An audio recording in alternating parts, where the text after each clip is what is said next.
Welcome students, कैसे हैं सभी। आपका अपने चैनल क्विक साइंस में बहुत बहुत वेलकम है। जैसा कि हम सीटेट साइंस पेपर 2 की तैयारी कर रहे हैं, जो आपका एग्ज़ाम होने वाला है 14 दिसंबर को।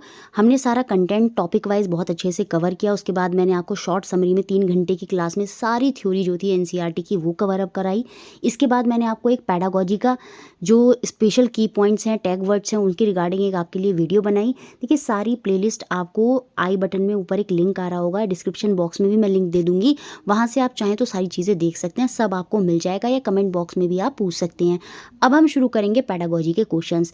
हमने पैडागोजी के की पॉइंट टैग वर्ड्स देख लिए, तो उससे क्या हो गया, अब आपके माइंड में एक पैडागोजी का बेस जो है साइंस का वो बन गया होगा कि किस तरह से क्या होता है। अब हमें सारे क्वेश्चंस देखने हैं। पैडागोजी में इतना ही करना है, की पॉइंट्स और प्रीवियस ईयर आप देख जाएंगे तो जो 10 क्वेश्चन बनेंगे आप 7 क्वेश्चन इजीली जो है वो कर जाएंगे। आज की क्लास में हम क्या करने वाले हैं, जो टॉप 50 क्वेश्चन हैं, कौन से 2011 से 2020 तक जो ऑफलाइन पेपर हुए थे, वो सारे, उनमें जो निचोड़ क्वेश्चन है 50, वो मैंने आपके लिए कलेक्ट किए हैं। वो 50 क्वेश्चन हम देखेंगे। उसके बाद 2021 के सारे शिफ्ट के क्वेश्चन देखेंगे, 22 के शिफ्ट के देखेंगे, और उसके बाद जो 3 ऑफलाइन पेपर हुए थे रिसेंट में, वो सारे हम पैडागोजी के क्वेश्चन के थ्रू कवर करेंगे। और ये आप देख लेंगे तो पैडागोजी में आपका सफिशिएंट तैयारी जो है वो हो जाएगी। उसके लिए परेशान होने की फिर ज़रूरत नहीं रहेगी। देखिए, हम स्लॉट में क्वेश्चन करेंगे। पहले हम 10 क्वेश्चन देखेंगे, फिर 10, इस तरह से हम 50 क्वेश्चन देखेंगे, क्योंकि 10 क्वेश्चन आपके एग्जाम में बनने, तो 10 का एक सेटअप आपके माइंड में जो है वो सेट हो जाएगा। देखिए, अगर आपको साइंस पेपर 2 के लिए नोट्स चाहिए, बाइलिंगुअल नोट्स मिलेंगे। सारे PYQ 2021-22 में हुए, 22-23 में हुए ऑनलाइन शिफ्ट में, ऑफलाइन में 3 शिफ्टों में अगस्त, जनवरी और जुलाई में जो पेपर हुए वो मिल जाएंगे। टॉपिक वाइज क्वेश्चन आंसर मिल जाएंगे। सारे जो 2011 से 19 के कंटेंट के क्वेश्चन हैं वो भी सारे आपको मिल जाएंगे। और जो शॉर्ट समरी है एनसीईआरटी की, अभी रिसेंट 3 घंटे वाली कराई थी, वो भी PDF मिल जाएगी। और पैडागोजी के टैग वर्ड्स भी मिल जाएंगे। 120 रुपीज़ की सिंपल छोटा अमाउंट है, कोई बड़ा नहीं है। आप इजीली पेमेंट करके सारे नोट्स आप रिवाइज कर सकते हैं, इजीली चीज़ें जो है वो कर सकते हैं, ताकि आप साइंस में एक अच्छा स्कोर कर लें। तो 120 रुपीज़ की आपको पेमेंट करनी होगी। उसके रिगार्डिंग मेरा व्हाट्सएप नंबर है 7906761759। देखिए, पहले दूसरा व्हाट्सएप नंबर था, वो अब नहीं चल रहा है, तो इसी व्हाट्सएप नंबर पर आपको मैसेज करना होगा। सारी PDF आपको मिल जाएंगी जब आप 120 रुपीज़ की पेमेंट्स करेंगे। और सारे जो कंटेंट है, PYQ है, वो सारी चीज़ें आपको मिल जाएंगी। तो देखिए, आज की क्लास आपके लिए बहुत इंपॉर्टेंट रहने वाली है, जिसमें हम ऑफलाइन में जो क्वेश्चंस बने थे पैडागोजी के मोस्ट इंपॉर्टेंट क्वेश्चन सेलेक्ट करके 10 के स्लॉट में हम जो है वो क्वेश्चन कवर करेंगे। तो चलिए शुरू करते हैं क्लास। और सबसे पहले हम 10 क्वेश्चन देखेंगे। The following steps are generally recommended to be followed in a scientific method। वैज्ञानिक विधि के लिए सामान्यतः निम्नलिखित चरणों का पालन करने की सिफारिश की गई है। और इनका सही क्रम यहाँ पर नहीं दिया है, तो हमें यहाँ पर सही सीक्वेंस जो है वो मिलाना है। तो बताइए यहाँ पर सही सीक्वेंस क्या होगा। वीडियो पॉज कर देखिए, यहाँ पर जो सही सीक्वेंस होगा वो होगा, सबसे पहले हम समस्या की पहचान करेंगे, आइडेंटिफिकेशन ऑफ प्रॉब्लम।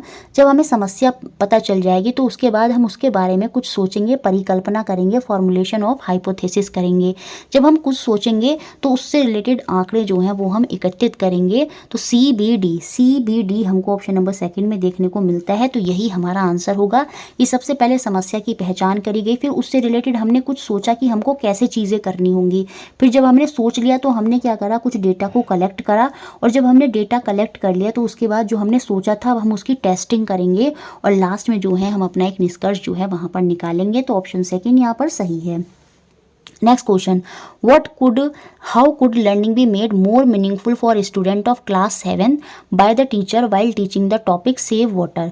शिक्षक द्वारा कक्षा 7 के बच्चों को पानी बचाओ विषय पर अधिगम को किस प्रकार अधिक सार्थक बनाया जा सकता है। देखिए, जब भी अधिक सार्थक की बात होगी तो हम बच्चों से क्रियाकलाप, एक्टिविटी, ऐसी कोई चीज़ कराएंगे जहाँ बच्चे जो हैं एक्टिवली पार्टिसिपेट करेंगे, तो वो ऑप्शन सबसे अच्छा होगा। Ask student to design poster नहीं, ऐसे लिखवाना, क्विज कंपटीशन कराना, ये यहाँ पर सही नहीं है। Option number C, asking student to interview people in their colony. यहाँ पर हमने क्या करा, बच्चों का इंटरेस्ट जनरेट करने के लिए उनको activity the, about water consumption and carry out water audit. कहीं ना कहीं ये बहुत अच्छी विधि होगी, क्योंकि वहाँ पर बच्चे के बहुत सारे skill, observation skill, communication skill, ये सारे जो हैं वहाँ पर डेवलप होंगे। तो ऑप्शन नंबर 3 जो है वो यहाँ पर बिल्कुल सही टेक्निक होगी। Next question 3, which among the flowing question would be open ended question. एक क्वेश्चन आपके ज़रूर सेट में आएगा कि कौन सा ओपन एंडेड क्वेश्चन है। जहाँ पर मल्टीपल आंसर होते हैं वो ओपन एंडेड होता है। और जब भी ऐसा आ जाए व्हाट वुड हैपन, क्या होगा अगर ऐसी स्थिति हो जाए, तो वहाँ पर समझ जाइएगा वो ओपन एंडेड क्वेश्चन है। और यहाँ पर हमें ओपन एंडेड क्वेश्चन दिख रहा है ऑप्शन नंबर सेकंड। यदि घर्षण बल ना हो तो क्या होगा, यदि फोर्स ऑफ फ्रिक्शन ना हो तो क्या हो, तो कोई वस्तु जो चल रही है वो कभी भी नहीं रुकेगी। तो बच्चे वहाँ पर अलग अलग सोचेंगे और अलग अलग आंसर देंगे। कोई बोलेगा मैं लिख ही नहीं पाऊंगा, कोई बोलेगा मैं गिलास को पकड़ ही नहीं पाऊंगा, मतलब जो है अलग अलग आंसर वहाँ पर आएंगे। तो बी जो है वो यहाँ पर ओपन एंडेड क्वेश्चन है। नेक्स्ट क्वेश्चन देखते हैं जो आपका अब अगला क्वेश्चन कौन सा है, फोर्थ क्वेश्चन जो है, a student exhibit the following 3 traits ABC according to the 3 domain of personality. यहाँ पर हमको बताना है करेक्ट सिक्वेंस ऑफ 3 डोमेन क्या होगा, 3 अलग क्षेत्रों के निम्नलिखित में से कौन सा सही क्रम है। ए में क्या दिया गया है, पानी का उपयोग करते हुए उसे बर्बाद नहीं करना। तो कहीं ना कहीं यहाँ पर बच्चे के अंदर भावात्मक, बच्चे को मोरल्स वैल्यू जो है वो पता है कि पानी का उपयोग करते हुए उसको बर्बाद नहीं कर रहा है। तो यहाँ पर कौन सा डोमेन दिख रहा है, हमें उसका भावात्मक डोमेन जो है वो दिख रहा है। टेल द केमिकल फॉर्मूला, उसने मस्तिष्क में जो याद करा वो चीज़ एग्जिटिव बता दी। तो संज्ञानात्मक की जब बात होती है तो कहीं ना कहीं वो हमारे जो लॉजिकल थिंकिंग है, माइंड जो है वहाँ से कनेक्ट करता है, हमारी एज के हिसाब से जो हम चीज़ें याद करते हैं उनसे कनेक्ट करता है। तो कहीं ना कहीं ये संज्ञानात्मक को दर्शा रहा है डोमेन को। और थर्ड में देखिए accurate measure the volume of sample of water, यहाँ पर पानी के नमूने का आयतन सही मापता है।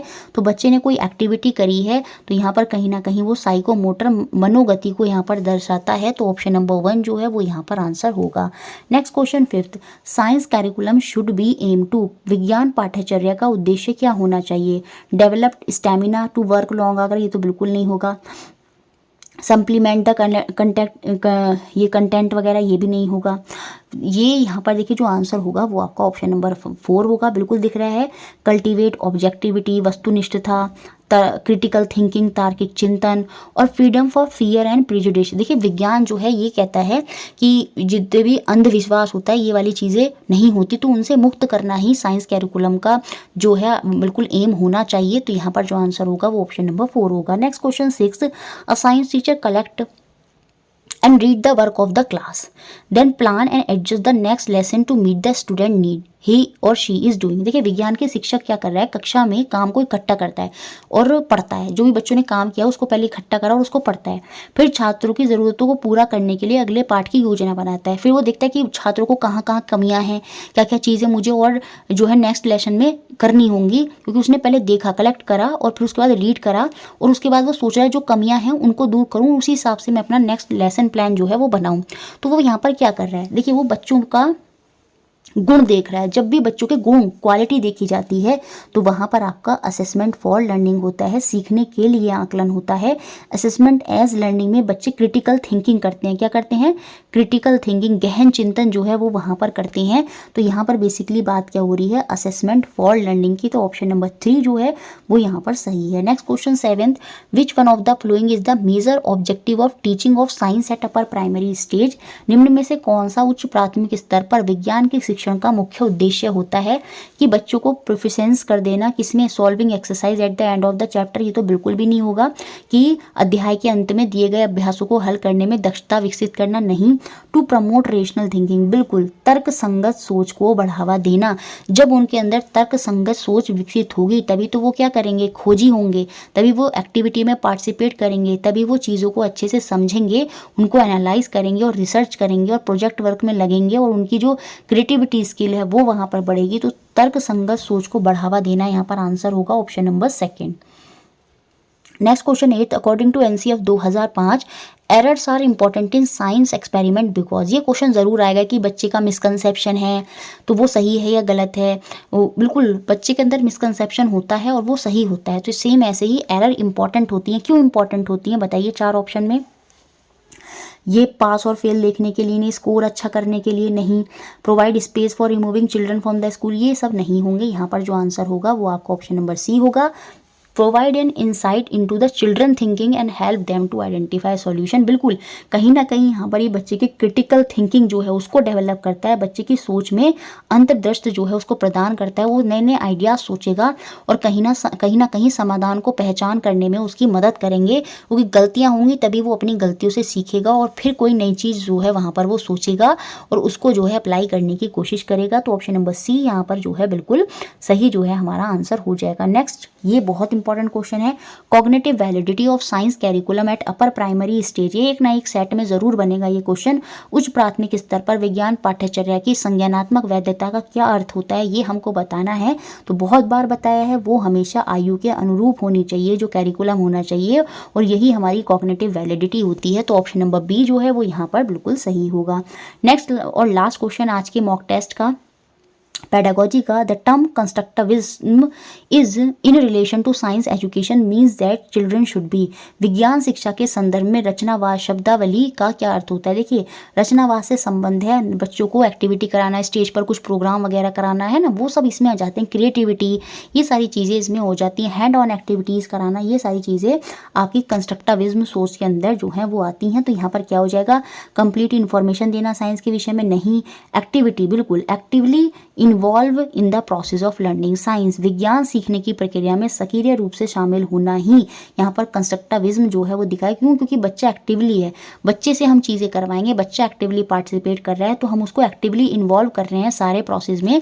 तो ये यहाँ पर सही हो जाएगा ऑप्शन नंबर बी। बाकी डिस्करेज ताकि करें उसको कि वो क्वेश्चन ना पूछे, नहीं है तो गलत है। लेटेस्ट इन्फॉर्मेशन देना साइंटिफिक डेवलपमेंट की, नहीं, ये सब कंस्ट्रक्टिविज्म को तरफ, रचनावादी विचारधारा की तरफ नहीं दिखाता। तो ऑप्शन नंबर सेकंड जो है वो यहाँ पर आंसर। तो हमने पहले 10 क्वेश्चन देखे, चलिए अब हम आगे के नेक्स्ट 10 क्वेश्चन जो है वो देखते हैं। पहला क्वेश्चन है, which of the following is are developed by science. निम्न में से किसका विकास जो है वो विज्ञान के द्वारा होता है। देखिए, स्टैटिक माइंडसेट तो विज्ञान के द्वारा नहीं होता। स्थायी मानक प्रकृति, स्थायी इसमें कुछ नहीं होता, चीज़ें बदलती रहती हैं। तो डी यहाँ पर नहीं होगा। बाकी सारे इक्विटी, निष्पक्षता, बिल्कुल चीज़ों को करने की, जैसे एक्सपेरिमेंट कोई बच्चा कर रहा है तो उसमें वो चिटिंग ना करें, चीज़ें अच्छे से करें, तो वो निष्पक्षता कहीं ना कहीं वहाँ से आती है। जैसे प्रोजेक्ट वर्क कर रहे हैं, रिसर्च वर्क कर रहे हैं, एक दूसरे की कॉपी ना करें, तो क्रिएटिविटी में कहीं ना कहीं निष्पक्षता होती है। साइंस में वो बहुत बड़ा रोल प्ले भी करती है। साइंटिफिक एटीट्यूड और बच्चे के अंदर साइंटिफिक टेम्पर डेवलप करना तो इंपॉर्टेंट होगा। तो यहाँ पर जो आंसर हो जाएगा वो ए, बी और सी, जो ऑप्शन नंबर सेकंड में देखने को मिल रहा है, और यही हमारा आंसर होगा। As per NCF 2005 good science education should be, राष्ट्रीय पाठ्यचर्या 2005 के अनुसार एक अच्छी विज्ञान शिक्षा कैसी होनी चाहिए। ट्रू टू द लर्नर होनी चाहिए, बिल्कुल सीखने वाले के प्रति सच्ची होनी चाहिए। उसमें सीखने वाला कौन होता है, बच्चा ही होता है। True to the environment of learner, बिल्कुल बच्चों को हमें समाज से लेकर जोड़कर चलना है, अपने एनवायरनमेंट, पर्यावरण से जो चीज़ें वो देख रहा है उनको समझाते हुए टॉपिकों को समझाना है। तो बिल्कुल ये बात भी हाँ सही है। True to the teacher, teacher के ट्रू कभी नहीं होनी चाहिए। टीचर जो है वो सेकेंडरी है, प्राइमरी कौन है, वो बच्चा ही है। बाकी ट्रू टू द साइंस तो होनी ही चाहिए, विज्ञान के प्रति सच्ची। अगर आप विज्ञान पढ़ा रहे हैं तो विज्ञान के प्रति तो आपका दायित्व होना चाहिए। तो यहाँ पर जो आंसर होगा वो होगा ए, बी और डी। तो हमारा आंसर हो जाएगा option number 4। Next question 3, assessment as learning in science means, विज्ञान में सीखने जैसे आकलन का क्या अर्थ है। 3 तरह के असेसमेंट होते हैं, सीडीपी में आप पढ़ते होंगे, assessment of learning, assessment for learning और असेसमेंट एज लर्निंग। जब भी असेसमेंट एज लर्निंग की बात आती है तो उसमें हम स्वयं का आकलन करते हैं, क्रिटिकल थिंकिंग करते हैं। सेल्फ असेसमेंट जो है यहाँ पर आंसर होगा, जहाँ पर हम खुद की चीज़ों को खुद से समझते हैं, गहन चिंतन जब हम करते हैं तो वो असेसमेंट एज लर्निंग के अंदर आता है। जो फॉर्मेटिव असेसमेंट होता है वो असेसमेंट फॉर लर्निंग होता है, जिसमें हम सीखने के दौरान आकलन, रचनात्मक आकलन जो होता है। फॉर्मेटिव असेसमेंट में हम बच्चे का बीच बीच में आकलन करते रहते हैं, उसको ऑब्जर्व करते हैं, एनेक्डोटल रिपोर्ट हो या उसको प्रोजेक्ट वर्क, मतलब इस चीज़ों के माध्यम से, उसके गुणों के, उसकी क्वालिटी के माध्यम से जो है हम बच्चे का असेसमेंट करते हैं। तो वो आपका असेसमेंट फॉर लर्निंग या फॉर्मेटिव असेसमेंट होता है, जो बीच बीच में होता है। और समेटिव असेसमेंट जैसे आपके half yearly exam, annual exam, test वगैरह हो गए, वो आपके असेसमेंट ऑफ लर्निंग होता है, समेटिव असेसमेंट होता है। तो यहाँ पर आंसर था option number second. Next question 4, which of the following statement is not true with respect to the nature of science. निम्न में से क्या विज्ञान की प्रकृति के संदर्भ में सही नहीं है। क्वेश्चन जरूर बनेगा नेचर ऑफ साइंस से। साइंस जो है वो इंटरडिसिप्लिनरी एरिया ऑफ लर्निंग है, बिल्कुल सीखने का एक ये अंतः विषयक क्षेत्र है, ये बात तो सही है। साइंस इज ऑलवेज टेंटेटिव, विज्ञान जो है वो हमेशा अस्थायी है, याद रखिए, उसमें चीज़ें बदलती रहती हैं, बहुत बार समझाया है। साइंस प्रमोट स्केप्टिसिज्म, विज्ञान संदेहवाद को बढ़ावा देता है। बिल्कुल, जैसे बच्चों को बहुत सी चीज़ों को लेकर संदेह रहता है, जब टीचर एक्सपेरिमेंट करते हैं तो बच्चे मानने को तैयार ही नहीं होते, नहीं ये ऐसे नहीं है, तो संदेहवाद का यहाँ पर जो है वो हमेशा रहता है इसमें, तो उसको बढ़ावा मिलता है विज्ञान में, यही साइंस की प्रकृति है। तो ये तीनों पॉइंट साइंस जो है यहाँ पर सही हैं। Science is equivalent to set of fact, नहीं, विज्ञान तथ्यों के समुच्चय का समतुल्य है, नहीं, तो यहाँ पर ये जो है साइंस का नेचर नहीं होगा, तो ऑप्शन नंबर डी यहाँ से बाहर हो गया। नेक्स्ट क्वेश्चन देखते हैं, question number 5, which of the following validities of a good science education curriculum is satisfied by activity and experiment. एक अच्छी विज्ञान शिक्षा पाठ्यचर्या में निम्नलिखित में से कौन सी वैधता की संतुष्टि क्रियाकलाप और प्रयोग द्वारा हो जाती है। तो देखिए, क्रियाकलाप और प्रयोग की जब भी बात होगी तो वहाँ पर प्रोसेस वैलिडिटी आ जाएगी, क्योंकि चीज़ें प्रोसेस में हो रही हैं। एक्टिविटी में डिफरेंट प्रोसेस देखने को हमें मिलते हैं, एक्सपेरिमेंट और एक्टिविटी जो है वो वहाँ पर प्रोसेस वैलिडिटी को डिफाइन करेगा। जबकि जो कॉग्निटिव वैलिडिटी होती है, संज्ञानात्मक वैधता होती है, वो ये कहती है जो बच्चे का सिलेबस है वो उसकी आयु के अनुसार होना चाहिए। हिस्टोरिकल वैलिडिटी ये कहती है कि साइंस जो है कैसे कैसे डेवलप करी है समय के साथ, कैसे कैसे हिस्ट्री में साइंस जो है वो इवॉल्व होती गई हिस्ट्री में टाइम के साथ, वो हिस्टोरिकल वैलिडिटी के अंदर आता है। तो यहाँ पर आंसर होगा option number D, process validity. Next question 6, a teacher begin the class by demonstrating the chemical test of starch in a given sample of food. The cognitive process associated with the above statement is. एक शिक्षक कक्षा का आरंभ दिए गए भोजन के नमूने में मंड स्टार्च का रासायनिक परीक्षण का प्रदर्शन करके करता है। उपरोक्त कथन में रेखांकित शब्द से संबंधित संज्ञानात्मक प्रक्रिया क्या है। देखिए, यहाँ पर टीचर चीज़ें कर रहा है, तो बच्चे की क्रिएटिविटी या क्रिएटिंग स्किल तो बच्चे के अंदर डेवलप नहीं हो रहा है, क्योंकि टीचर डेमो कर दिखा रहा है, बच्चे को डेमो दिख रहा है, तो अभी यहाँ पर उसकी कुछ अंडरस्टैंडिंग जो है वो भी यहाँ पर नहीं होगी।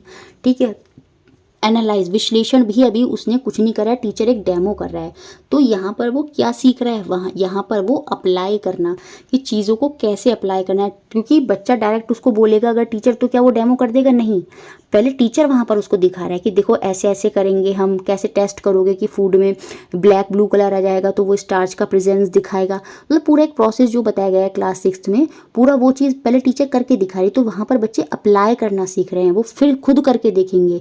तो यहाँ पर जो कौन सा कॉग्निटिव प्रोसेस डेवलप हो रहा है, तो वो यहाँ पर अप्लाइंग होगा, अनुप्रयोग करना जो है वो कहीं ना कहीं इस एक्टिविटी से सीखेंगे। तो ऑप्शन नंबर सी जो है वो यहाँ पर सही हो जाएगा। Next question 7, which of the flowing tool is based on the technique of observation. निम्नलिखित में से कौन सा साधन अवलोकन आधारित है, ये हमको बताना है। जहाँ पर अवलोकन होता है, ऑब्जर्वेशन के बेसिस पर होता है, प्रेक्षण हम बच्चे का करते हैं, oral test, written test, paper pencil test, ये कभी भी ऑब्जर्वेशन में नहीं आएंगे। ऑब्जर्वेशन में तो देखना होता है, टेस्ट थोड़ी कराएंगे। तो यहाँ पर जो आंसर होगा वो होगा option number D, anecdotal record. ये जो वर्णन अभिलेख होते हैं एनेक्डोटल रिकॉर्ड में जो बच्चा साल भर चीज़ें करता है, उनको ऑब्जर्व करके ही उनमें जो है उनको बताया जाता है। तो ये जो वर्णन अभिलेख है कहीं ना कहीं ये टूल है, किस पर आधारित है, किस टेक्निक पर, ऑब्जर्वेशन पर, ये हम देख रहे हैं और उसके बाद क्या कर रहे हैं, उसका वर्णन अभिलेख जो है वहाँ पर कर रहे हैं। तो ऑप्शन नंबर डी यहाँ पर जो है वो सही हो जाएगा। Next question, which of the flowing can enhance critical thinking among student. निम्न में से क्या बच्चों में समालोचनात्मक चिंतन को बढ़ावा दे सकता है। मतलब क्रिटिकल थिंकिंग मतलब क्या आ गया यहाँ पे, फिर से असेसमेंट एज लर्निंग की बात यहाँ पर हो रही है। तो यहाँ पर बेस्ट ऑप्शन क्या होगा, सारा देखें टेक्स्ट बुक में पढ़ना है, ये सारे तो ऑप्शन बेस्ट नहीं होंगे। Option number 3, asking children to discuss among themselves, अपने ग्रुप में खुद से डिस्कस करें, followed by sharing in large group, फिर उसको बड़े ग्रुप में भी क्या करें, उसकी समूह में क्या करें, चर्चा करें। तो यहाँ पर कहीं ना कहीं आपस में चर्चा करना, फिर उसके बाद बड़े समूह में साझा करना, तो कहीं ना कहीं उनकी जो क्रिटिकल थिंकिंग है वो यहाँ पर डेवलप होगी। तो ऑप्शन नंबर 3 जो है वो यहाँ पर सही होगा। नेक्स्ट क्वेश्चन देखते हैं, question number 9, Anu took her class 8 children to the field trip which of the following could be most appropriate objective for this activity. Anu कक्षा 8 के बच्चों को शैक्षिक भ्रमण के लिए लेकर जाती है। इस क्रियाकलाप के लिए निम्न में से क्या सबसे अधिक उपयुक्त उद्देश्य होगा, ये हमको बताना है। फील्ड ट्रिप एक बहुत अच्छी एक्टिविटी होती है। इसमें बच्चों की observation skill, communication skill, process skill, बहुत सारे स्किल जो हैं बच्चों के डेवलप होते हैं। देखिए, it encourage interaction among student children, बिल्कुल ये बच्चों के मध्य अंत क्रिया को प्रेरित करेगा। जो बच्चे आपस में बोल नहीं रहे हैं, कहीं ना कहीं उनका इंटरेक्शन वहाँ पर होगा, जिससे कहीं ना कहीं उनके अंदर जो कम्युनिकेशन स्किल है, जो संप्रेषण कौशल है, कहीं ना कहीं वो भी विकसित होगा। It promote process skill through concrete experiment, बिल्कुल एक्सपीरियंस, सॉरी, यह ठोस अनुभवों के द्वारा प्रक्रिया कौशल को बढ़ावा देता है। देखिए, बच्चे देख रहे हैं तो ठोस अनुभव, जैसे उनको लेके गया है, खेत में लेके गया है, ये दिखाने के लिए कि कैसे जो है पूरी जो फार्मिंग है वो करी जाती, कैसे जो सीड है, जैसे जो गेहूं के पौधा है वो कैसे उगाया जाता है, पूरा उनको दिखाया जा रहा है। तो वो ठोस अनुभव है। ठोस अनुभवों से फिर उनके अंदर क्या होगा, प्रक्रिया कौशल, फिर वो खुद से करना सीखेंगे। तो कहीं ना कहीं जो प्रोसेस स्किल है वो भी डेवलप उनके अंदर होगा। जब वो वहाँ पर ठोस अनुभव को, कॉन्क्रीट एक्सपीरियंस को देखेंगे, तो कहीं ना कहीं उनके अंदर चीज़ों को करने की जो है वो जो कौशल है वो विकसित होगा। तो बी भी सही है। इट एनहेंस ऑब्जर्वेशन स्किल, बिल्कुल बच्चों में अवलोकन कौशल को तो बढ़ावा मिलेगा ही मिलेगा। और it break the monotony of the class, नहीं, टीचर इसलिए ले गई है ये कक्षा की लय को तोड़ता है, नहीं, फील्ड ट्रिप साइंस में बहुत अच्छा होता है। तो यहाँ पर आंसर होगा ऑप्शन नंबर 1, ए, बी और सी। नेक्स्ट और लास्ट क्वेश्चन, एक क्वेश्चन पक्का पेडागोजी में ओपन एंडेड क्वेश्चन से बनेगा और मुझे नहीं लगता ये आपका क्वेश्चन कभी गलत होगा। विच of the flowing make good open ended question, निम्न में से मुक्त अंत वाले प्रश्न जो है वो हमें यहाँ पर पहचानने हैं। What difficulty would you face if your body did not have muscles in it, अगर हमारे शरीर में मांसपेशियां ना हो तो हमें किन समस्याओं का सामना करना होगा। देखिए, अब यहाँ पर कोई ऐसी चीज़ बोली गई है जो बदल दी जाए। जैसे बोला जाता है कि अगर मून के फेसिस ना हो, अगर जो फ्रिक्शन है वो ख़त्म हो जाए, कोई ऐसी चीज़ें जब बोली जाती हैं तो वहाँ पर बच्चों के अलग अलग आंसर आते हैं और वो हमेशा ओपन एंडेड क्वेश्चन जो हैं यहाँ पर होंगे, क्योंकि एक आंसर नहीं आएगा। हर बच्चा जो है अपने दिमाग से कुछ ना कुछ परिकल्पना करेगा और फिर वहाँ पर कोई ना कोई नई चीज़ जो है वो बताएगा। तो ये ओपन एंडेड क्वेश्चन की तरफ इशारा कर रहा है। तो ऑप्शन नंबर ए यहाँ पर बिल्कुल ओपन एंडेड क्वेश्चन है। जब भी डिफरेंस करने को बोल दे दो चीज़ों के बीच में, तीन चीज़ों के बीच में, वो कभी भी ओपन एंडेड क्वेश्चन नहीं होता। स्नेक और snail have a very differ style of movement, why it is so, यहाँ पर फिर से वही डिफरेंस कर रहा है। स्नेक और स्नेल का जो है वो डिफरेंस करना है। तो ये भी जो है यहाँ पर ओपन एंडेड नहीं है। Observe various route and write their features, देखिए ये भी ओपन एंडेड नहीं है। विभिन्न जड़ों का अवलोकन करना है। अब सभी बच्चे जड़ों को देखेंगे और सभी जो है लगभग एक से ही फीचर लिखेंगे। तो यहाँ पर कुछ ओपन एंडेड, कोई नई चीज़ नहीं, मतलब कुछ अलग नहीं सोचेंगे वो। तो ये डी भी जो है वो ओपन एंडेड क्वेश्चन नहीं है। तो यहाँ पर जो ओपन एंडेड क्वेश्चन है वो खाली ऑप्शन नंबर 3 हो जाएगा, ओनली ए। तो ओपन एंडेड क्वेश्चन से एक क्वेश्चन डेफिनेटली बने। 20 क्वेश्चन हमने कर लिए। अब हम फिर से नेक्स्ट 10 क्वेश्चन देखते हैं पैडागोजी के, और इसी के साथ हमारे 30 क्वेश्चन जो हैं वो पैडागोजी के कंप्लीट होंगे। नोट्स आपको चाहिए तो आप मेरी व्हाट्सएप पर मेरे को मैसेज कर सकते हैं। साइंस के नोट्स, सारी चीज़ें जो भी इंपॉर्टेंट हैं वो आपको PDF में मिल जाएंगी। हैंड टू हैंड 120 रुपीज़ की आपको पेमेंट करनी होगी। तो चलिए नेक्स्ट 10 क्वेश्चन देखते हैं पैडागोजी के। देखते हैं पैडागोजी के आपके 10 क्वेश्चन। पहला question, while teaching the concept force can change the shape of the object, बिल्कुल फोर्स से जो है हम शेप चेंज कर सकते हैं एक वस्तु की। जैसे आप आटा गूंथते हैं तो आटा की शेप चेंज करते रहते हैं क्योंकि आप उस पर फोर्स लगा रहे हैं, बल लगा रहे हैं। तो टीचर प्लान द एक्टिविटीज़, यहाँ पर टीचर ने कुछ एक्टिविटीज़ प्लान की हैं। पहले उसने कॉन्सेप्ट बताया, यूजिंग कॉमनली ऑब्जर्व, है ना, कॉमनली ऑब्जर्व जो आसपास की चीज़ होती हैं उनसे देखकर। फिर उसने एग्जाम्पल भी बताए। फिर उसने आटा को एक प्लेट में लिया और आस्क स्टूडेंट टू प्रेस, है ना, तो वो दबाने के लिए बोला। तो उससे बिल्कुल बच्चे जान जाएंगे कि फोर्स से जो है वो शेप चेंज हो रही है। फिर उनको ऑडियो फिल्म भी दिखाई, है ना, explaining the concept and some example. तो टीचर ऐसा सब क्यों कर रही है, यहाँ पर बताइए। ये चार ऑप्शन दे रखे हैं। टीचर ऐसा क्यों कर रही है? वो अपनी नॉलेज दिखाना चाहती है? नहीं। लेसन प्लान को फॉलो कराना चाहती है? नहीं। प्रिपेयर टेस्ट के लिए करना चाहती है? नहीं, क्योंकि उसकी क्लास में वो अलग अलग मेथड यूज़ कर रही है। तो क्यों? क्योंकि उसकी क्लास में अलग अलग तरह के बच्चे हैं। There are different kind of learner in the class and she want to address multiple intelligence. अलग अलग तरह का बच्चा है, समावेशी कक्षा है, इंक्लूसिव क्लास है। तो इसीलिए वो क्या कर रही है, अलग अलग मेथड्स का प्रयोग कर रही है। तो ऑप्शन नंबर 4 यहाँ पर सही है। Next question second, a teacher plan to teach component of food in class 6, which of the following can be used as an essential question. एक शिक्षक कक्षा में भोजन के तत्वों को पढ़ाना चाहती है, उसकी योजना बनाना चाहती है, तो कौन सा मुख्य प्रश्न के रूप में प्रयुक्त किया जा सकता है, बताइए। 4 ऑप्शन में से कौन सा आंसर होगा, यहाँ पर आंसर होगा option number second. Does your mother prepare a definite set of food item for your lunch every day.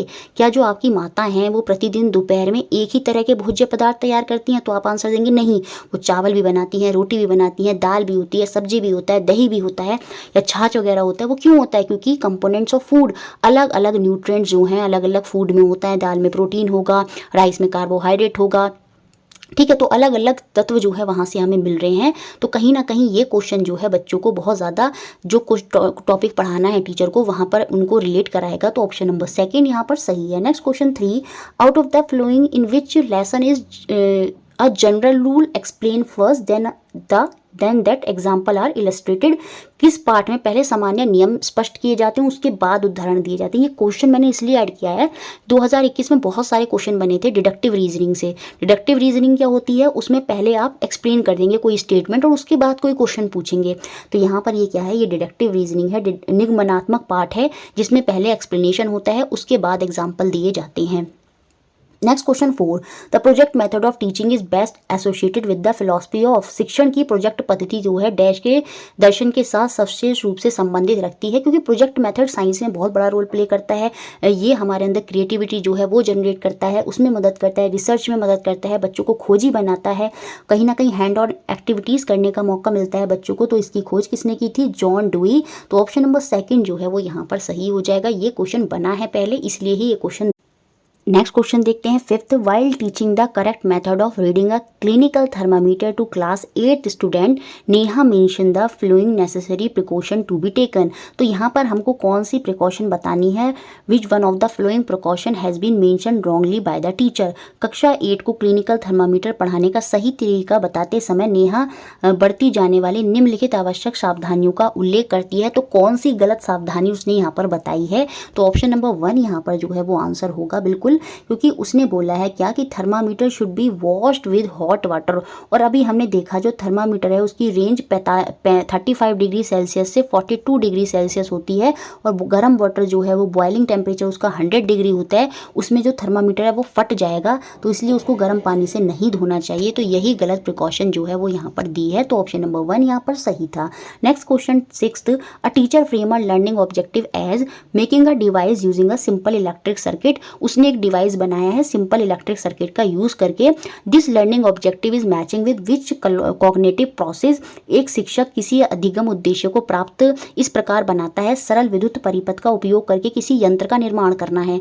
यह अधिगम उद्देश्य नीचे दिए गए किस संज्ञानात्मक प्रक्रमण से सुमेल करता है, ये हमको बताना है। देखिए कोई चीज करके दिखाइए, बनाकर दिखाइए, तो बेसिकली यहाँ पर क्रिएटिंग जो है, सृजनता जो है वो यहाँ पर डेवलप हो रही है, तो ऑप्शन नंबर डी यहाँ पर सही है। Next question 7th, which one of the following statement about scientific knowledge would you not agree with. वैज्ञानिक ज्ञान के बारे में निम्न में से किस कथन के साथ आप सहमत नहीं होंगे, बताइए क्या आंसर होगा यहाँ पर। सोशली और कल्चर तो होती है, या हमने सोशली एम्बेडेड होती है साइंटिफिक नॉलेज, बिल्कुल सोसाइटी के मुद्दों से रिलेटेड होती है। थ्योरी लेडन होती है, बहुत से बच्चे इसको देखते ही जो है टिक कर देंगे कि थ्योरी वाली बात आ गई, तो ये ऑप्शन होगा। नहीं, पढ़िएगा ध्यान से। वैज्ञानिक ज्ञान जो होते हैं सिद्धांतों से ही निकलते हैं। थ्योरी लेडन का मतलब थ्योरियों से निकलते हैं वैज्ञानिक ज्ञान, बिल्कुल ये बात सही है। Development of scientific knowledge involve imagination and creativity, ये तो बिल्कुल होगा। बाकी पहला पॉइंट यहाँ पर गलत हो जाएगा। वैज्ञानिक ज्ञान जो है वो निष्पेक्ष, निश्चित और शाश्वत नहीं है। सर्टेन और इटर्नल जो है ये एब्सोल्यूट नहीं है, समय के साथ इसमें परिवर्तन होते रहते हैं, तो ऑप्शन नंबर ए यहाँ पर मैच नहीं कर रहा है। नेक्स्ट क्वेश्चन देखते हैं, question number 8, which one of the following technique is not recommended for science teacher to use in response to the complexity of learning. अधिगम की जटिलता की प्रक्रिया के रूप में निम्न में से कौन सी विधि के उपयोग की सलाह विज्ञान शिक्षकों को नहीं देनी चाहिए। बहुत से बच्चे क्या करेंगे, ओपन एंडेड क्वेश्चन समझ के सोचेंगे, ये पॉजिटिव पॉइंट है। देखिए यहाँ पर ध्यान से पढ़िएगा इसको। While introducing a complex concept ask only open ended question to stimulate thinking of student. जटिल संकल्पनाओं को आरंभ करते समय विद्यार्थियों के चिंतन को प्रोत्साहित करने के लिए केवल मुक्त अंत वाले प्रश्न पूछना। मैंने हमेशा बताया जब भी केवल शब्द जाता है वो भी सही नहीं होता है, तो ऑप्शन नंबर 1 ही यहाँ पर गलत है। अब कैसे गलत है वो भी एक्सप्लेन कर देती हूँ। देखिए कोई बहुत जटिल संकल्पना है उसको पढ़ाना है, अब आप बच्चे से ओपन एंडेड ही क्वेश्चन पूछे जा रहे हैं। अब जैसे कभी कभी देखा होगा टीचर समझाने से पहले क्वेश्चन पूछता है, बच्चे कभी कभी उससे इरिटेट भी हो जाते हैं। क्यों? क्योंकि उनको तो टॉपिक ही कुछ नहीं पता, बहुत टफ टॉपिक है, तो कैसे वो सोचेंगे उसके बारे में। तो हमेशा मुक्त अंत वाले ही प्रश्न पूछना ये सही नहीं होगा, क्योंकि संकल्पना कैसे जटिल जटिल संकल्पना में टीचर को ही पहले कुछ ना कुछ चीज़ें ज़रूर बतानी चाहिए, उसके बाद जो है ओपन एंडेड क्वेश्चन भी वो पूछ सकती है। तो केवल हम ओपन एंडेड नहीं कहेंगे, तो इसलिए ऑप्शन नंबर 1 यहाँ पर बाहर हुआ। Next question 9th, Anjali asked the following task to be performed by student of class 7th while making a electromagnet. ये करेक्ट सीक्वेंस में नहीं है, ठीक है। तो अब हमको इलेक्ट्रोमैग्नेट का जो सही सीक्वेंस है, which one of the following is correct sequence of the task to be perform to achieve the desire result. वांछित परिणाम को प्राप्त करने के लिए निष्पादित किया जाने वाला कौन सा क्रम यहाँ पर सही है, ये हमको बताना है। पूरा सही क्रम, जो पूरा एक्सपेरिमेंट का सही क्रम बताना है कि क्या क्या पहले होगा। देखिए सबसे पहले क्या करेंगे, आप लोहे के कील के आसपास तांबे की तार को लपेटेंगे। एनसीईआरटी में बताया मैग्नेटिक इफेक्ट जब हम पढ़ते हैं करंट का, तो लोहे की कील को क्या करेंगे, उसके आसपास तांबे के तार को मजबूती से लपेटेंगे। तो सबसे पहले तो आपका सी होगा, तो ये 2 ऑप्शन में दे रखा है। उसके बाद लपेटने के बाद जो आपके तांबे के तार को आपने लपेटा है उसको कनेक्ट करेंगे with free end of the wire to the terminal of cell. तार के सिरों को सेल के टर्मिनल से जोड़ेंगे। तो सी के बाद डी होगा, ऑप्शन नंबर 2 यहाँ पर सही होगा। उसके बाद जब आपने जोड़ दिया, पूरा ये बना दिया, तो फिर हम क्या करेंगे, जैसे ये तार, ये आपकी कील थी, इसके ऊपर तार लपेटा और उसको फिर क्या करा, वायर जो टर्मिनल था, जो आपका सेल था, उससे अटैच कर दिया। अब हमने क्या करा, ये जो कील है जिसके ऊपर वायर लिपटा हुआ है, इसके पास हम कुछ पिंस लेकर गए। कुछ पिंस जो हैं वो हमने इसके पास रखी, और जैसे ही हम करंट को स्विच ऑन करेंगे, we observe what would happen. तो आप देखेंगे जो नेल उसके पास रखी थी वो उस पर चिपकना शुरू हो जाएंगी। वो हमारा इलेक्ट्रिक करंट का मैग्नेटिक इफेक्ट होता है। तो यहाँ पर ऑप्शन नंबर 2 जो है वो पूरा सही सीक्वेंस था इस एक्टिविटी का। नेक्स्ट क्वेश्चन देखते हैं, last question, open ended question यहाँ पर हमें बताना है। बताइए कौन सा मुक्त अंत वाला प्रश्न है। देखिए यहाँ पर जब हम देखेंगे एक्सप्लेनेशन वाली चीज़ कभी मुक्त अंत नहीं होगी। Why do moon change shape daily. देखिए ये वो फिनोमिना है जो है, जब हम वो फिनोमिना पूछते हैं जो नहीं है वो ओपन एंडेड में आता है, तो ये यहाँ पर नहीं होगा। यहाँ पर आंसर होगा option number B, suppose the moon emit light of it own. क्योंकि मून अपनी लाइट खुद की नहीं करता, वो भी सन की लाइट लेता है। तब we will it still have phase. तो क्या तब भी उसकी कलाएं होंगी। तो हम वो फिनोमिना बता रहे हैं जो नहीं है, कहीं ना कहीं उसमें हम सोचने के लिए मजबूर कर रहे हैं बच्चों को। और वहाँ पर जब जो चीज़ है नहीं और उसके बारे में सोचने को कहती हैं, तो मल्टीपल आंसर देखने को मिलते हैं। तो ऑप्शन नंबर बी जो है वो यहाँ पर। तो चलिए अब आगे फिर से हम नेक्स्ट 10 क्वेश्चन जो हैं पेडागोजी के वो देखते हैं किस तरह के क्वेश्चन आपके एग्जाम में बने। ये क्लास आपके लिए मोस्ट इम्पॉर्टेंट है, तो इसको ध्यान से करके जाएं। पहला क्वेश्चन जो पेडागोजी का है, for an effective discussion in class 7th on the topic by smoke जो है राइज अप, अ टीचर जो है उसको क्या करना चाहिए। कक्षा 7 की एक अवधारणा धुआं ऊपर क्यों उठता है पर प्रभावशाली चर्चा के लिए शिक्षक को क्या करना चाहिए। देखिए बच्चे को कभी भी डिस्करेज नहीं करना चाहिए। डिस्करेज क्वेश्चन ड्यूरिंग डिस्कशन, जब कोई डिस्कशन चल रहा है तो उस समय चर्चा के दौरान कम प्रश्न पूछने चाहिए। नहीं, चर्चा में यही होता है, चर्चा में प्रश्न ही पूछे जाते हैं। तो ये चीज़ यहाँ पर गलत है। ए तो नहीं आएगा, बी नहीं आएगा, तो ये ऑप्शन बाहर हो गया। अब यहाँ पर देखते हैं, provide a common platform to the learner. बच्चों को एक समान मंच देना चाहिए, बिल्कुल एक समान मंच देना चाहिए। Acknowledge learner response to sustain their interest. बच्चों की रुचि बनाए रखने के लिए उनकी प्रतिक्रियाओं को स्वीकार करना चाहिए। अगर टीचर जो है उनको नेगलेक्ट कर देता है, उनकी जो भी वो पूछ रहे हैं उनको कहता है नहीं मत पूछो ये मत, तो कहीं ना कहीं बच्चे का इंटरेस्ट जो है वो हट जाएगा। तो इंटरेस्ट बनाए रखने के लिए हमें उनके जो प्रतिक्रियाएं हैं उनको स्वीकार करना चाहिए। तो सी भी सही है, बी और सी दोनों सही हैं, और बी और सी दोनों सही जो हैं वो हमको ऑप्शन नंबर 2 में दिखाई दे रहे हैं। मीन्स डी भी सही हो जाएगा। चर्चा के अंत में बच्चों के विचार का सारांश करते हुए आकलन करना चाहिए। अब देखिए जो भी बच्चा डिस्कशन के लिए लाया है उसको हमें समराइज करना चाहिए और असेस करना चाहिए लर्नर के idea at the end of discussion. उनके बेसिस पर हमें उसका आकलन भी करना चाहिए। तो यहाँ पर बी, सी और डी जो हैं वो बिल्कुल सही जो हैं यहाँ पर हो जाएंगे। Next question 2, open a water tap, adjust the flow so that it form a thin stream. पानी की टैप को जो है, पानी के नल को खोलिए, एक पतली धारा जो है उसकी बना लीजिए, उसमें उसको समायोजित कर लीजिए, ये एक पतली धारा चले जो टंकी की है। चार्ज या रिफिल, एक रिफिल को क्या करें, जैसे सिर पर रगड़ लेते हैं, उससे क्या होता है, रिफिल जो होती है, जैसे ये जो होती है ना पैन की रिफिल को क्या करें, सिर से रगड़ें तो उससे क्या हो जाएगा, वो चार्ज हो जाएगी। तो किसी रिफिल को चार्ज करें, आवेशित करें और उसको फिर पास लेकर आएँ किसके, जो वाटर स्ट्रीम अभी आपने टंकी से बनाई थी, और ऑब्जर्व करें क्या हैपन हुआ, क्या वहाँ पर हुआ। आप देखेंगे वो रिपेल करेंगे या एक दूसरे को अट्रैक्ट करेंगे, वो वहाँ पर इलेक्ट्रोस्टैटिक फोर्स जो है वो वहाँ पर काम कर रही है। Right a short report on the activity, ये जो एक्टिविटी है इस पर शॉर्ट रिपोर्ट भी बच्चों को लिखनी है। The skill developed in the student through this activity, तो प्रेक्षण करिए कि क्या होगा और इस गतिविधि के संक्षिप्त रिपोर्ट लिखिए, और इससे हमको बताना कि बच्चों के अंदर कौन कौन से जो कौशल हैं वो विकसित यहाँ पर हो रहे हैं। देखिए यहाँ पर सीधी सी बात है, बच्चे ऑब्जर्वेशन भी करेंगे क्योंकि टीचर ने बोला है कि ऑब्जर्व करें क्या होगा, तो ऑब्जर्वेशन तो करेंगे और साथ में वो एक्सपेरिमेंट भी कर कर देखेंगे, क्योंकि वो अपने सिर से रिफिल को लगाएंगे। टीचर ने उनको करने के लिए दी है, तो सीधी सी बात है वो एक्सपेरिमेंटेशन तो कर रहे हैं। कम्युनिकेशन यहाँ पर नहीं करे, किसी से वार्ता नहीं कर रहे, वो सेल्फ कर रहे हैं इसको, तो कहीं ना कहीं क्रिएटिविटी यहाँ पर है, सृजनात्मकता है, क्योंकि बच्चे को देखने मिलेगा कि जो पानी की धार है वो या तो रिफिल की तरफ अट्रैक्ट होगी या उससे दूर जाएगी, तो कहीं ना कहीं क्रिएटिविटी वहाँ पर इन्वॉल्व हो रही है। तो ऑप्शन नंबर सी जो है वो यहाँ पर आंसर हो जाएगा। Next question 3, which of the following strategies are most appropriate for a teacher to teach the topic save energy?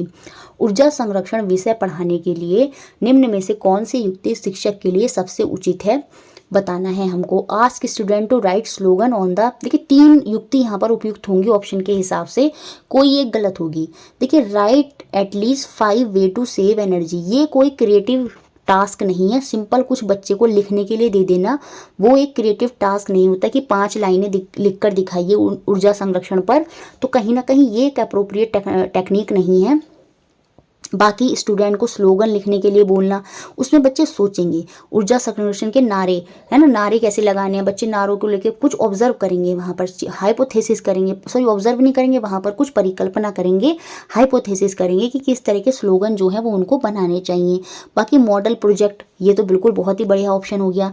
Encourage student to save energy in various way in their life, बिल्कुल बच्चों को प्रोत्साहित करेंगे क्योंकि कहीं ना कहीं हमें उन्हें इस टॉपिक की तरफ सेंसिटिव भी करना है, तो ये तरीका भी बहुत अच्छा हो जाएगा। तो यहाँ पर जो आंसर हो जाएगा वो आपका हो जाएगा ए और सी और डी, मतलब ऑप्शन नंबर 4 जो है वो यहाँ पर। नेक्स्ट क्वेश्चन देखते हैं, question number 4, the assessment in science should focus on, विज्ञान में जो आकलन होता है वो किस पर बल देना चाहिए। Understanding of concept and process, बिल्कुल ये हो सकता है, डेफिनेशन पर नहीं होगा, एक्यूरेट रिजल्ट नहीं होगा, ability to make neat and clean diagram नहीं होगा। तो ऑप्शन नंबर 1 जो है वो यहाँ पर आंसर है कि बच्चों को जो सब चीज़ें हैं वो समझ में आई हैं या नहीं आई हैं उसके बेसिस पर ही हम उसका आकलन करेंगे, और किस तरह से वो प्रक्रियाओं को कर पा रहा है या उसकी समझ उसको कितनी है उसके आधार पर हम बच्चे का आकलन या मूल्यांकन करेंगे। तो ऑप्शन नंबर 1 यहाँ पर सही है। Next question 5, class 7 teacher wrap a thin paper strip tightly around the iron rod and tied to burn the paper with candle while rotating the iron rod continuously. Does it burn? Which process skill of student may be developed through this activity? लोहे की एक छड़ लेती है, उस पर पतले कागज की जो पट्टी है कसकर लपेट देती है और छड़ को लगातार घुमाते हुए जलाने की कोशिश करती है, मोमबत्ती रखकर उसको जलाने का प्रयास करिए। इस तरह की कोई एक्टिविटी जो है वो टीचर वहाँ पर करा रही है, तो बताइए कौन से कौशल जो है वो वहाँ पर विकसित होंगे। बच्चे ऑब्जर्वेशन तो करेंगे और टीचर ये भी कह रही है कि डज इट बर्न, क्या वो जलेगा, तो परिकल्पना तो 100% वो यहाँ पर कर रहे हैं, और वो जलेगा या नहीं जलेगा उससे रिलेटेड जो है वो क्वेश्चन ज़रूर पूछेंगे। तो यहाँ पर क्वेश्चनिंग हुई, क्लासिफिकेशन तो हो ही नहीं रहा, टीचर ने ऐसे थोड़ी बोला कि कुछ चीज़ों को अलग कर दो, कौन यहाँ पर ऐसे है कौन वहाँ पर वैसे, क्लासिफिकेशन नहीं करने को बोला। तो यहाँ पर ऑब्जर्वेशन, हाइपोथेसिस और क्वेश्चनिंग जो ऑप्शन नंबर सी है वो यहाँ पर सही हो जाएगा। नेक्स्ट क्वेश्चन 6 था, science teacher ask her student to put 2 drop each of oil and a sugar solution on a flat surface. She then asked them to tilt the surface and observe the order in which the drop reach the bottom. Which property of liquid is the teacher trying to bring to the student attention through this activity? अच्छा, simple teacher ने 2 task दिए, 2 flat surface थे, एक flat पर 2 बूंदे तेल की डलवाई और एक फ्लैट पर 2 बूंदे जो है शुगर के सॉल्यूशन की डलवाई। अब इन फ्लैट को क्या बोल दिया उसने, टेढ़ा कर दीजिए। अब इनको टेढ़ा कर दीजिए तो जो बूंदे हैं वो सीधी सी बात है वो नीचे की तरफ को जो है वो सरकने लगेंगी, नीचे की तरफ को पहुंचने लगेंगी। तो यहाँ पर एक बोला है टीचर ने उन बूंदों के नीचे पहुंचने के क्रम का जो है प्रेक्षण करने को कहा, उनसे ऑब्जर्वेशन करने को कहा।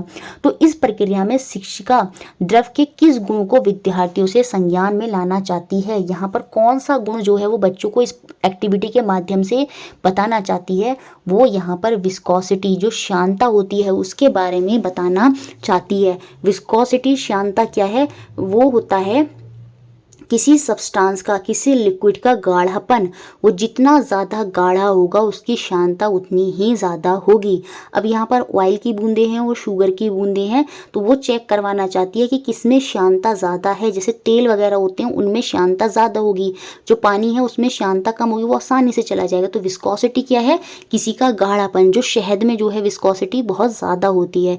तो यहाँ पर टीचर विस्कोसिटी का जो कॉन्सेप्ट है वो बताना चाहती है, तो ऑप्शन नंबर बी यहाँ पर सही है। Next question 7th, which of the following statement is true about the law and theories in science. विज्ञान में नियम और सिद्धांत के विषय में कौन सा कथन सही है। बहुत बहुत इंपॉर्टेंट क्वेश्चन है, तो पहला ऑप्शन ही यहाँ पर सही है। Laws are generalize description of the relationship among observable phenomena. जो नियम होते हैं दृष्टिगोचर तथ्यों के संबंध में साधारीकृत वर्णन होते हैं, मतलब बहुत सारे एक्सपेरिमेंट के बाद जो कोई जनरल डिस्क्रिप्शन है वो प्रेजेंट करा जाता है, वो आपका लॉ होता है। जबकि जो थ्योरीज होती हैं वो जो भी फिनोमिना घट रहा है, ऑब्जर्वेबल फिनोमिना होता है, सीधा उसका व्याख्यान जो होता है, एक्सप्लेनेशन जो होता है वो थ्योरी होती है। लॉ को आसानी से बदला नहीं जा सकता, जबकि थ्योरीज जो हैं उनमें चेंजेस जो हैं आसानी से करे जा सकते हैं। तो ऑप्शन नंबर ए ही जो है वो यहाँ पर लॉज और थ्योरी के बारे में सही था। Next question 8th, a teacher a 8th class student make the statement. एक कक्षा 8 का जो है छात्र है वो ये कहता है कि जो भारी ऑब्जेक्ट हैं वो पानी में डूब जाते हैं और जो हल्के ऑब्जेक्ट हैं वो पानी में फ्लोट करते हैं। सीधा बोला, भारी वस्तुएं जल में डूब जाती हैं और हल्की वस्तुएं जल में तैरती हैं। How is the science teacher of class 8th best advice to react. कक्षा 8 के विज्ञान शिक्षक के लिए इस पर प्रतिक्रिया देने के लिए सर्वोत्तम परामर्श क्या होगा, ये हमको यहाँ पर बताना है, क्योंकि कहीं ना कहीं उसका कॉन्सेप्ट यहाँ पर सही नहीं है। वो वेट के आधार पर समझ रहा है कि जो भारी वस्तु है वो डूब जाएगी और जो हल्की वस्तु है तैरेगी, लेकिन इसके पीछे का कॉन्सेप्ट क्या है, वो डेंसिटी, उनका घनत्व का कॉन्सेप्ट है। लेकिन टीचर इसको दूर कैसे करेगी। सीधी सी बात है, ये जो बच्चे के मिसकंसेप्शंस होते हैं ये इंपॉर्टेंट होते हैं और इनको बदला नहीं जाता आसानी से। इनको दूर करने के लिए कोई रियल लाइफ एग्जाम्पल उनको देने पड़ते हैं, कुछ एक्टिविटी रियल लाइफ में उनको ऐसी करानी पड़ती हैं जिससे उनकी गलत अवधारणाएं जो हैं वो सही हो जाएं। तो यहाँ पर ऑप्शन नंबर 3 सही होगा। प्रेजेंट काउंटर एग्जाम्पल, वो एग्जाम्पल लाएगी और ऐसे मटेरियल लाएगी डिफरेंट शेप, साइज और वेट के, और उनको बच्चों को इन्वेस्टिगेट करने को बोलेगी। जब बच्चे खुद से देखेंगे कि हाँ भाई बहुत सारी चीज़ें जो हैं वो वेरी कर रही हैं, ऐसा नहीं है खाली वेट ही डिपेंड कर रहा है, डेंसिटी पर भी डिपेंड करता है, उनके शेप और साइज़ पर भी पानी का डूबना डिपेंड कर रहा है कि कितना बुआंट फोर्स जो है वहाँ पर लग रहा है, वो सारी चीज़ें यहाँ पर होंगी। तो ऑप्शन नंबर 3 यहाँ पर जो है वो बिल्कुल सही हो जाएगा।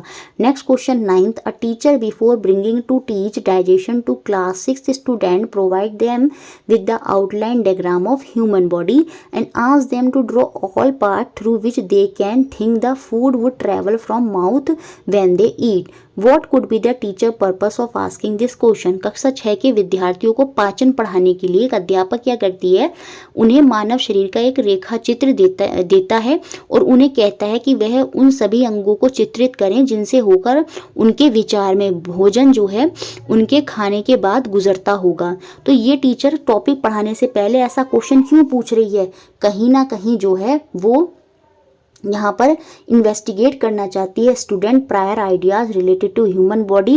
वो बच्चों का जो वर्तमान ज्ञान है उसको वहाँ पर देखना चाहती है, उसकी पड़ताल करना चाहती है, ताकि वो फ्यूचर में जो लर्निंग सेशन होंगे उसी के अकॉर्डिंग जो है वो प्लान कर सके, वो जान सके बच्चों को कितनी समझ है टॉपिक की। तो ऐसा टीचर ने पहले कोई टॉपिक पढ़ाने से पहले ऐसी एक्टिविटी क्यों कराई, क्योंकि उसे बच्चों का जो वर्तमान ज्ञान है वो जानना है, वो देखना है कि उन्हें टॉपिक की कितनी समझ है और फ्यूचर में वो उसी हिसाब से लेसन का प्लान जो है वो बनाएगी। तो ऑप्शन नंबर 3 जो है वो यहाँ पर बिल्कुल सही है। नेक्स्ट और last question, which one of the following should not be an aim of science education at upper primary level. निम्नलिखित में से विज्ञान शिक्षण का कौन सा लक्ष्य उच्च प्राथमिक स्तर पर नहीं होना चाहिए। देखिए, presenting fact of science to the learner, यहाँ पर हम विज्ञान के तथ्यों को सीखने वाली चीज़ें जो हैं वो प्रस्तुत करना ये नहीं होगा। बाकी इनकलकेटिंग वैल्यू आ जाएगा। देखिए, मूल्य होने बहुत ज़रूरी हैं, वरना बच्चे चिटिंग करेंगे एक्सपेरिमेंट में, प्रोजेक्ट वर्क में क्या करेंगे, रिसर्च जो बच्चों को रिसर्च वर्क करने हैं वो बच्चे खुद से ना सोचकर क्या करेंगे, सीधे कॉपी पेस्ट कर लेंगे। तो वो इनकलकेटिंग वैल्यूज़ जो हैं बच्चों के अंदर डालनी पड़ेंगी। क्यूरियोसिटी और कल्टीवेशन ऑफ साइंटिफिक टेम्पर, ये सब तो होगा, लेकिन सीधे उनको फैक्ट दे देना, फैक्ट प्रोवाइड कर देना। जैसे मैं आती हूँ और मैंने सीधा आपको न्यूटन का लॉ बताना शुरू कर दिए कि जो वस्तु स्थिर अवस्था में है वो स्थिर अवस्था में ही रहेगी जब तक उस पर एक्सटर्नल बल नहीं लगेगा। तो सीधे प्रेजेंट फैक्ट करना वो एक एम नहीं होना चाहिए। बाकी सारे तीनों पॉइंट यहाँ पर पॉजिटिव है। इनकलकेटिंग वैल्यू, मूल्यों का आत्मसार करना क्यों होगा वो भी मैंने समझा दिया। तो ऑप्शन नंबर डी जो है वो यहाँ पर आंसर नहीं होगा। तो हमने 40 क्वेश्चन टोटल में देख लिए और अब हम लास्ट 10 क्वेश्चन करते हैं और इसी के साथ ये जो हमारे 50 क्वेश्चंस हैं वो कंप्लीट हो जाएंगे। तो ये पेडागोजी की क्लास और ऊपर की 4 क्लासेस आप देख जाइए। कंटेंट में टॉपिक सीरीज हमने कर लिया और अब आपके लिए प्रैक्टिस सेशन अब आगे आएंगे, वो आप करके जाइएगा। तो साइंस में तो आप बहुत अच्छा स्कोर करेंगे। तो चलिए अब हम देखते हैं लास्ट के 10 पेडागोजी क्वेश्चन। पेडागोजी के 10 क्वेश्चन देखते हैं। Which one of the following is best suited to the development of scientific skill in a student. छात्रों में वैज्ञानिक कौशल का विकास के लिए सबसे उपयुक्त क्या होगा। चलिए सोचिए क्या होगा। सबसे उपयुक्त होगा यहाँ पर परफॉर्मिंग लेबोरेटरी वर्क, प्रयोगशाला में कार्य कराना, क्योंकि कहीं ना कहीं उससे बच्चे के अंदर वैज्ञानिक कौशल, देखिए जब हमें बहुत सारे कौशल विकसित करने होते हैं तब हम बच्चों को फील्ड ट्रिप पर लेकर जाते हैं, फील्ड ट्रिप का आयोजन करते हैं। लेकिन सिंपल हमें यहाँ पर बच्चे के अंदर वैज्ञानिक कौशल को डेवलप करना है और वो तभी होगा जब हम बच्चे को लेबोरेटरी वर्क कराएंगे। तो कहीं ना कहीं साइंस में किस तरह से एक्सपेरिमेंट होते हैं, किस तरह से नए नए सब्सटेंस बनते हैं, वो चीज़ें उनको समझ में आएंगी। तो जो साइंटिफिक स्किल है वो उसकी लेबोरेटरी, प्रयोगशाला में कार्य करने से विकसित होगी। तो ऑप्शन नंबर 1 यहाँ पर सही हो जाएगा। Next question second, project method in teaching of science is suited most to. विज्ञान शिक्षण में परियोजना पद्धति के लिए सबसे अच्छा उपयुक्त आंसर यहाँ पर क्या होगा, बताइए यहाँ पर क्या होगा। प्रोजेक्ट मेथड, प्रोजेक्ट मेथड में देखिए कॉन्सेप्ट नहीं क्लियर करना है, न्यूमेरिक ये सब तो नहीं आएगा, ये हो जाएगा। Promote scientific method of working, वैज्ञानिक तरीके से काम करने को बढ़ावा देना। प्रोजेक्ट मेथड हम इसलिए ही कराते हैं ताकि बच्चा चीज़ों को वैज्ञानिक ढंग से कर सके। तो साइंटिफिक मेथड को प्रमोट करना ही यहाँ पर उद्देश्य होगा। तो ऑप्शन नंबर 1 यहाँ पर सही। Next third, at the primary level science and social studies are taught under the same subject environmental studies. This science teaching क्या है, ये हमको बताना है। प्राथमिक स्तर पर विज्ञान और सामाजिक विज्ञान को एक ही विषय पर्यावरण अध्ययन के अंदर पढ़ाया जाता है। तो विज्ञान शिक्षण यहाँ पर कैसे हो रही है, क्या है यहाँ पर, क्या अप्रोच है। तो यहाँ पर इंटीग्रेटेड अप्रोच है, एकीकृत उपागम है। सब चीज़ों को एक साथ जो है करके पढ़ाया जा रहा है, कनेक्ट कर कर कि हाँ वो सब चीज़ें एक साथ दूसरे से कनेक्ट है। तो ऑप्शन सी यहाँ पर सही। Next question fourth, a teacher while teaching a concept frequently take feedback from the student. This practice में एक शिक्षिका संकल्पना पढ़ाते समय विद्यार्थियों के आकलन अक्सर प्रतिपुष्टि लेती है, मतलब जल्दी जल्दी वो फीडबैक लेती है। जब हम बीच बीच में जल्दी जल्दी बच्चों का असेसमेंट करते हैं, मूल्यांकन करते हैं, फीडबैक लेते रहते हैं उनसे, तो कहीं ना कहीं वो हमारा फॉर्मेटिव असेसमेंट होता है, रूपात्मक आकलन जो वो है वो वहाँ पर होता है। तो ऑप्शन नंबर 1 यहाँ पर सही है। नेक्स्ट क्वेश्चन फिफ्थ, एनसीएफ 2005 के अनुसार good science education is true to life. एक अच्छी विज्ञान शिक्षा जीवन के प्रति सत्य है। बच्चे के प्रति कब वो सत्य होती है, जब वो बच्चे के सेंटर में होती है। अब यहाँ पर कह रहा है ट्रू टू द लाइफ, जीवन के प्रति सत्य कब होगी, जब बच्चा साइंस को अपने जीवन में प्रयोग करेगा। कोई भी कार्य करने में अगर वो साइंस प्रयोग कर रहा है तो वो होगी वहाँ पर good education is true to life. तो ऑप्शन नंबर 4 यहाँ पर जो है सबसे बेस्ट होगा। Science should prepare the child to the world of work. विज्ञान बालक को कार्य की दुनिया में प्रवेश हेतु तैयार करे, वही तो है ट्रू टू लाइफ। जब वो विज्ञान को अपने दैनिक जीवन में, जब वो वर्ल्ड संसार में जाएगा वहाँ पर अगर साइंस का वो प्रयोग करता है तो वो है आपका क्या, ट्रू टू लाइफ। तो ऑप्शन नंबर डी जो है वो यहाँ पर सही हो जाएगा। नेक्स्ट क्वेश्चन 6, कंटिन्यूअस और कॉम्प्रिहेंसिव इवैल्यूएशन इन साइंस मीन्स, विज्ञान में मूल्यांकन के सतत और समग्र मूल्यांकन का अर्थ क्या होता है। कंटिन्यूअस मतलब लगातार बीच बीच में आकलन, वो फॉर्मेटिव हो गया, और कंपैरिजन मतलब एक साथ बाद में जो समेटिव असेसमेंट होता है वो। तो यहाँ पर आंसर हो गया ऑप्शन नंबर डी, ये बताता है समेटिव और फॉर्मेटिव असेसमेंट को, अंतिम एवं रचनात्मक मूल्यांकन को। नेक्स्ट क्वेश्चन 7, यहाँ पर कौन सा स्टेप नहीं है प्रॉब्लम सॉल्विंग का, समस्या समाधान विधि का कौन सा चरण नहीं है। समाधान समस्या विधि में अवलोकन नहीं होता, ऑब्जर्वेशन हम कुछ नहीं करते, क्योंकि यहाँ पर समस्या का पता निकालते हैं, आइडेंटिफिकेशन ऑफ प्रॉब्लम जो है वो होती है, और उसको सॉल्व करने के प्रयास करते हैं, स्थिति की कल्पना भी जो है हम यहाँ पर करते हैं, लेकिन यहाँ पर हम कुछ ऑब्जर्व नहीं कर रहे, कुछ देखते नहीं हैं। समस्या सीधी पहचानी गई, पता चल गया, फिर उसके बाद हम उसको सॉल्व करने का प्रयास करने लगते हैं, उसको लेकर कैसे सॉल्व करेंगे एक परिकल्पना करते हैं, डेटा को कलेक्ट करते हैं और फिर चीज़ों को करते हैं, और उसके बाद हम फाइनली जाकर एनालाइज करते हैं चीज़ों को, और बाद में हम जो है कंक्लूजन पर जो है वो पहुँच जाते हैं। तो ऑब्जर्वेशन कहीं से कहीं तक जो है प्रॉब्लम सॉल्विंग का स्टेप नहीं होता। Next question 8, you want your class 6 student to be figure out that property of solubility of salt in water, salt को पानी में डालना is used to separate the mixture of sand and salt as a supporter of inquiry oriented pedagogy you would. क्या करेंगे आप, चाहते हैं कि कक्षा 6 के विद्यार्थी नमक और रेत के मिश्रण को अलग करने के लिए नमक की पानी में विलयता के गुण को पहचान कर सकें, तो आप ऐसे उनसे कौन सी एक्टिविटी कराएंगे जिनमें इंक्वायरी ओरिएंटेड पेडागोजी जो है वहाँ पर दिखेगी। तो देखिए सारे ऑप्शन पॉज करके क्या आंसर होगा यहाँ पर।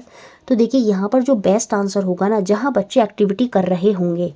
अब देखिए सेकंड में तो नहीं होगा और फोर्थ में भी नहीं होगा, यहाँ पर कंफ्यूजन होगा फर्स्ट और थर्ड में। फर्स्ट ऑप्शन ही यहाँ पर क्या होगा, आपका आंसर होगा। Provide the mixture of sand and salt to student, आपने एक मिक्सचर दे दिया सैंड और सॉल्ट का, अब उनको बोला कि अलग अलग तरीके सोचिए कि कैसे हम उनको सेपरेट करेंगे, और उनके जो आइडियाज़ हैं आप उनमें थोड़ी थोड़ी उनकी मदद कर रहे हैं। तो कहीं ना कहीं यहाँ पर बच्चे जो है वो चीज़ों को कर रहे हैं, सोच रहे हैं, बस आप उनको क्या करें, थोड़े थोड़े उनके आइडिया में जो है उनकी मदद कर रहे हैं। जबकि इस केस में क्या कर रहे हैं, बच्चों को कल्पना करने के लिए कह रहे हैं कि कौन कौन से मेथड होंगे उनको अलग करने के लिए, और उनको एक आंसर तक लेकर जा रहे हैं थ्रू डिटेल्ड एक्सप्लेनेशन नहीं करनी है। इंक्वायरी ओरिएंटेड में बच्चे को क्रियाकलाप कराना होता है, तो यहाँ पर एक्सप्लेनेशन की वजह से ये ऑप्शन बाहर हुआ। ऑप्शन नंबर 1 यहाँ पर सही होगा, क्योंकि यहाँ पर हम उनको सोचने के लिए बोल रहे हो और टीचर क्या कर रहा है, उनके आइडियाज़ में उनकी थोड़ी थोड़ी मदद कर रहा है। तो कहीं ना कहीं वहाँ पर बच्चे जो है इंक्वायरी ओरिएंटेड जो है वो दिख रहे हैं। तो ऑप्शन नंबर 1 जो है वो यहाँ पर सही हो जाएगा। Next question 9th, class 7th में जो है एक शिक्षक जो है पूरी ये एक्टिविटी कराता है। इस एक्टिविटी को देख लीजिएगा, थ्योरी में मिल जाएगी। एक जो लीफ होती है उसको टेस्ट ट्यूब में रखते हैं, उस पर स्प्रिट डाला जाता है और फिर उसको बीकर में हाफ पानी जो भरा है उसको रख देते हैं और उसमें उसको गर्म करते हैं। उससे क्या होता है, जो लीफ है ना उसका कलर जो है वो डिस्कलर हो जाता है। बेसिकली हमने उसमें से क्लोरोफिल जो उसका कलर है, ग्रीन पिगमेंट है, उसको ख़त्म कर दिया वहाँ से। उसके बाद हम लीफ को बाहर निकालते हैं और उसमें फ्यू ड्रॉप्स ऑफ आयोडीन जो है वो डाल देते हैं और देखते हैं कि जो लीफ है ना वो ब्लू ब्लैक कलर में बदल जाती है। इट मीन्स वहाँ पर स्टार्च की प्रेजेंस है, अभी पीछे समझाया था। तो after this activity the teacher give some question for assessment of various indicator of learning. इस क्रियाकलाप के बाद शिक्षक अधिगम के विभिन्न सूचकों के आकलन के लिए कुछ प्रश्न देता है। तो which of the following would assess analysis, निम्न में से कौन सा विश्लेषण का आकलन करेगा। जहाँ पर बच्चे क्या कर रहे हैं, विश्लेषण कर रहे हैं, मतलब चीज़ों को बांट रहे हैं, विश्लेषण कर रहे हैं। What care is taken to prevent damage of the leaf, नहीं, वॉट केयर नहीं, यहाँ पर कुछ नहीं बांट रहे। What happen to the colour of the leaf when solution is poured into it, नहीं। कैन, अच्छा यहाँ पर जाएगा, can this test be done without removing chlorophyll. कहीं ना कहीं यहाँ पर विश्लेषण का जो आकलन है वो यहीं से होगा, क्योंकि यहाँ पर अब इन्होंने इसको बांट दिया, बोल दिया। क्या आप इसको ऐसे भी कर सकते हैं, can this test be done without removing chlorophyll. Without removing chlorophyll भी क्या इस टेस्ट को करा जा सकता है, नहीं करा जाता था। क्यों, क्योंकि वहाँ पर जो कलर है वो रिमूव नहीं होगा, जिसकी वजह से उसका जो ब्लू ब्लैक कलर हमें दिखना है वो वहाँ पर दिखाई नहीं देगा। तो यहाँ पर जो एनालिसिस को एसेस करने के लिए बेस्ट क्वेश्चन है वो आपका ऑप्शन नंबर 4 होगा, क्योंकि यहाँ पर बच्चों ने विश्लेषण करा, एनालिसिस जो है वो हमें साफ साफ दिखाई दे रहा है। नेक्स्ट और लास्ट क्वेश्चन 10th, बहुत इंपॉर्टेंट क्वेश्चन है। I put 1 year on a steel rail road track मैं अपना एक कान स्टील की रेल की पटरी पर रखता हूँ। I am able to hear the approaching train sooner through the track than through the air. मैं आने वाली ट्रेन की ध्वनि वायु की तुलना में रेल की पटरी द्वारा शीघ्र सुन लेता हूँ। मतलब जो आवाज़ ट्रेन की हवा में से आ रही थी और जब उसने कान पटरी में रखे तब उसको जल्दी आ रही है। तो उससे उसने क्या करा, ऑब्जर्वेशन करा, सीधी सी बात है। अब यहाँ पर यही बताना था कौन कौन से ऑब्जर्वेशन है और कौन कौन से निष्कर्ष हैं, कौन कौन से इन्फ्रेंस हैं। ये तो वो चीज़ कर रहा है तो कुछ ने कुछ ऑब्जर्व कर लिया। उसने ऑब्जर्व क्या कर लिया कि जब वो कान को पटरी पर लगाता है तब उसको ध्वनि जल्दी सुनाई देती है एज़ कम्पेयर टू एयर। ये उसने ऑब्जर्व करा। उसके बाद उसने कुछ निष्कर्ष निकाले। क्या निष्कर्ष निकाले? Sound travel faster through steel as compare to air. इससे उसका एक निष्कर्ष निकला कि वायु की तुलना में जो ध्वनि है वो स्टील में अच्छी चाल से गमन करती है। तो ये सीधी सी बात है, ये रिजल्ट निकला उसका। तो ये आपका इन्फ्रेंस है। फिर उससे इसने एक चीज़ और बोली कि sound travel faster through solid as compare to gas. इससे फिर एक और निष्कर्ष निकल कर आया कि जो गैसों की तुलना में जो ध्वनि होती है वो ठोसों में, जो ठोस होते हैं, जो सॉलिड होते हैं, उनमें जल्दी जो है वो गमन करती है। तो यहाँ पर हमारा ए तो ऑब्जर्वेशन है और बी और सी हमारी इन्फ्रेंस है। ए प्रेषण है तथा बी और सी जो है वो निष्कर्ष हैं।